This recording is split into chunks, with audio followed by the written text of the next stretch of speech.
గుజరాత్ రాజధాని అహ్మదాబాదులోని Sardar Vallabhbhai Patel international airport నుంచి London బయలుదేరిన ఎయిర్ ఇండియాకు చెందిన AI-171 విమానం ప్రమాదానికి గురై కూలిపోవటంతో 241 మంది ప్రాణాలు కోల్పోయారు. ఇలా ఉంటే, ఈ విమాన ప్రమాద ఘటనపైన 6 నెలల ముందే ఆస్ట్రాలజర్ శర్మిష్ఠా చేసిన ట్వీట్ ప్రస్తుతం సోషల్ మీడియాలో వైరల్ అవుతోంది. శర్మిష్ఠా చెప్పినట్టే జరిగిందా? విమాన ప్రమాదం గురించి శర్మిష్ఠా ఏం చెప్పారు? ఆమెకు ఈ ప్రమాదం గురించి ముందే ఎలా తెలుసు? ప్రముఖ జ్యోతిష్యురాలు శర్మిష్ఠా డిసెంబర్ 29, 2024లో ఓ ట్వీట్ చేశారు.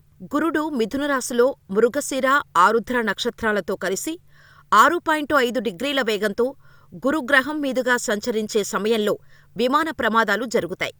విమానయాన రంగం అభివృద్ధి చెందుతుంది. భద్రతాపరంగా అనేక ఇబ్బందులు ఉంటాయని ట్వీట్ చేశారు శర్మిష్ఠా. కాకపోతే సేఫ్టీ, సెక్యూరిటీ పరంగా ఇబ్బందులుంటాయి.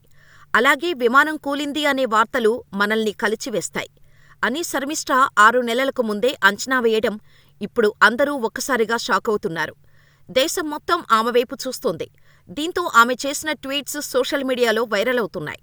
అదేవిధంగా భవిష్యత్తులో టాటా గ్రూప్ హైదరాబాద్లో రాఫెల్ జెట్ను డిజైన్ చేస్తుందని, రాబోయే 2 ఏళ్లలో అంతరిక్ష పర్యాటకం, ఉపగ్రహం టెక్నాలజీతో ఇస్రో ప్రపంచాన్ని ఆశ్చర్యపరుస్తుందని జ్యోతిష్యురాలు శర్మిష్ఠా జూన్ 5న ట్వీట్లో రాశారు.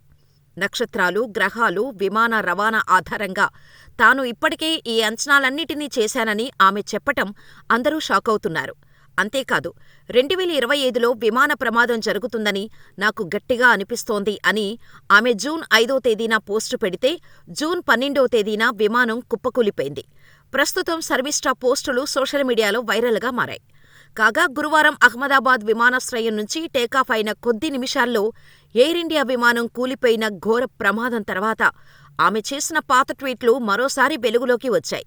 అవి ప్రస్తుతం వైరల్ అవుతున్నాయి. ఆమె అంచనా ఖచ్చితత్వం చాలా మందిని ఆశ్చర్యానికి గురిచేస్తోంది.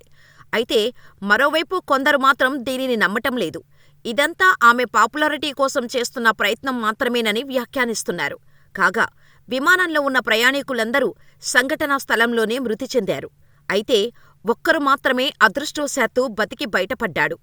లండన్లో ఉన్న తన భార్యను తీసుకొచ్చేందుకు వెళ్తున్న గుజరాత్ మాజీ సీఎం విజయ్ రూపానీ కూడా ఈ ఘటనలో ప్రాణాలు కోల్పోయారు.